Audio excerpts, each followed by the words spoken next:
Okay. And so this is question 3. What kind of media institution might distribute your product and why?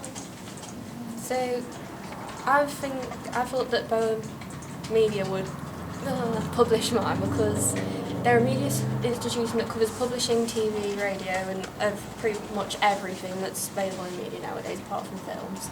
They publish magazines like Kerrang, Q and Mojo, which caters to young niche audiences, which is like my own, and a large range of genres. They have a large readership which ranges from 500,000, I think, and they have a large number of radio stations and dedicated TV stations like Full Music. Oh, I didn't know they owned Full Music.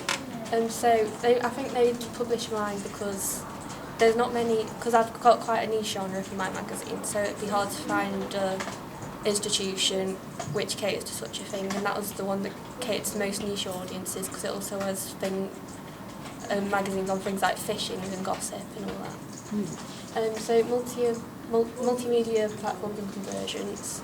You can make use of social networks such as Facebook and Twitter. Radio and TV stations personalised magazines such as Kerrang TV, which shows things dedicated to the genre that Kerrang studies. A large readership. And apps allowing you to read magazine with extra interactive content like videos and music and more interviews and just extra things, and email subscriptions which send out newsletters and other things, reminding you to buy their magazine. So, as I've explained there, it caters to niche audiences and genres, and it's a large company, so therefore it has experience on how to publish a magazine properly. If you produce something on a large scale, then there's lower production costs, which is obviously better because it makes better profit. And they have experience in multimedia and convergence to reach a wider audience. And because my audience are young and mostly use the internet as a result of the distance between the countries, then it's quite important to have a large knowledge of the media nowadays. So the distribution would be monthly, and it'd be £3.99. There'd be print copies sold in major supermarkets and a subscription to the post, because then it's important to get a loyal readership. A version which can be accessed online through website or an app with interactive content, because then it lets people wanting to find out more, and then also it lets people from other countries access it, which is quite important with the worldwide nature of the genre. So a website with interactive content with constantly updating news, since everything's constantly going in the world. Forums that people can discuss it, and videos and extra things. QR codes in things such as adverts and all that, so that people who want to find out more about the genre because they know but don't know anymore very much can just simply use that to find out more.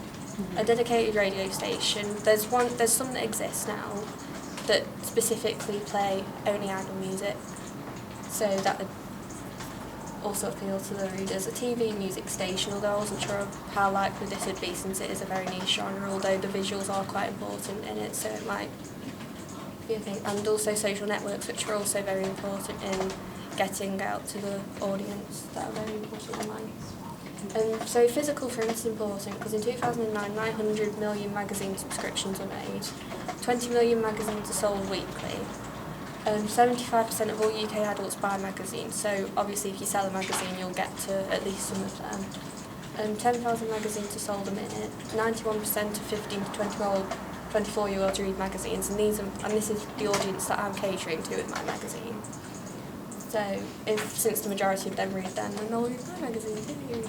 And they're the second most popular purchase in groceries, but so by selling them at supermarkets, then people pick them up with all their other stuff. By using apps, there's more iPhones sold every day than there are babies born. So it's more likely that someone will have a smartphone that can access apps than there will not. So it's useful to have an app so people can use it whenever they want. Over a quarter of all UK adults and nearly half of teenagers own a smartphone. And since I have a younger audience, then that proportion is quite important. You can use tablets for reading books and newspapers, and it's all doubled in the last year. And 27% of tablet users use their device to read magazines, so if you cater to them, then they'll read it. And it allows convenience and a wider audience. That's it. Excellent. Thank you very much. Number 4, who'd be the audience? So my audience I found through from the market research, they're 18 to 24-year-old females, which are able to relate to the people featured in the magazine, since this is the usual age of people within the idol genre.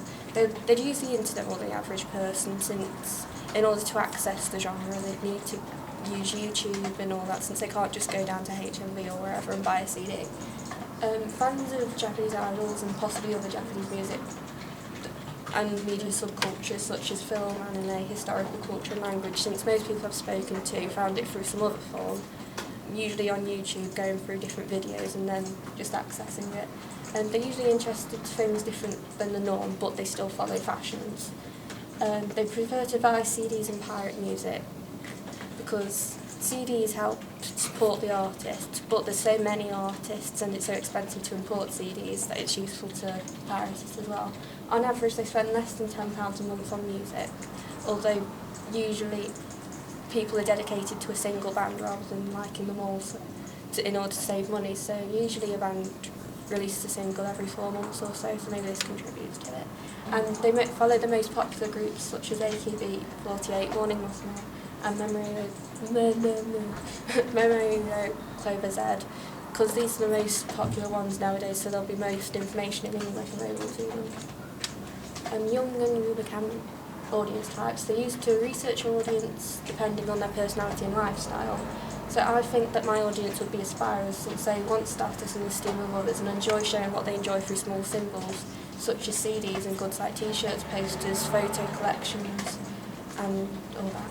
And also mainstreamers, since statistically someone will be most likely to be that, since it's 40% of the population and they like to belong to a group, which hence the popularity of social networking and all that. Mm-hmm. And they also follow the most popular groups in Japan and also fashion trends as well, since socio-economic groups are difficult to use in a magazine and also with my audience, since it covers a young audience, so they might be in the higher grades, such as people who are in managerial jobs and such, since they're willing to spend a lot on a magazine and the importation of physical CDs, but they might also be in a lower grade, such as E, which is students and such, which, due to the low average age and reliance on piracy. I'd say that I fit into this audience type because I fit into the age range and I'm interested in the music and I'm in the socio-economic band A. So this allows me to use my own knowledge and my experience with other fans in order to make my magazine better and access the audience. Because presumably if you like it, they'll like it. Yeah, Lovely. Exactly. So, finally, 6. What have you learned about technologies from the process of construction of this product? I'd already had prior experience in Photoshop, having been on work experience and had my own copy since I was young, so it allowed me to improve and develop my skills. I found it easy to edit the photos and create the magazines, but I also learned skills such as how to retain image quality and crop backgrounds out of photos more efficiently. I didn't find anything particularly difficult, although I did find it difficult to get a compatibility between Photoshop and InDesign, since if you use certain file types, then it doesn't work in InDesign properly, and it messed with all the colours and it made my life a nightmare. So I'd had a little bit of experience in InDesign, also on work experience, but I found it a lot harder to use in Photoshop because you get less freedom in positioning things and also colours and all that. I found it easy to put everything together since everything gives you guidelines and all that, and I learned how to import photos, create and edit shapes and create columns in writing. Although, like I said, I found it hard to use images that I'd already created in Photoshop. I hadn't used WordPress before, but it wasn't difficult to use because it's got a simple, user-friendly layout, which meant I could learn skills such as embedding YouTube videos and uploading media and generating all of that, so there wasn't anything I found particularly hard. I'd also had prior experience in Photoshop, so I could improve my skills further. I didn't really learn anything from it apart from how to embed a YouTube video directly into the PowerPoint using a tutorial online. And I learnt more about photography on a professional level, only having done it as a hobby before. So I learnt about techniques such as the rule of thirds and correct lighting and how to get the best out of someone and their pose and their costume and all that. So as a result of learning the techniques, I could take high quality images to use in my magazine, so everything got better. So it's important to use good technology in the industry because it's more reliable than bad technology. You're more likely to get efficient professional results because of it. And it helps you keep up with the trends of the constantly changing industry, because the world's going 24/7, you can't stop it, and everyone's changing. So tips for the next dash year: save constantly or else you'll lose stuff, and it gets very stressful because then you have to start things all over again and you lose so much time. And become familiar with the programs and workspaces, because then you can just go straight to things rather than having to spend ages finding out how to import an image and then forgetting what image you want to import or something. That's very annoying. Use blogging sites like Pinterest for inspiration, because then you get ideas rather than it all just coming from your head. This can be quite a pain sometimes, and don't get stressed out because then everything will just get less creative and really boring. And Can I ask, it. which technology did you think was the most useful when you were doing your project? I think Photoshop, since that let you create it mostly, and I found it the easiest and most fun to use. So, Great, done?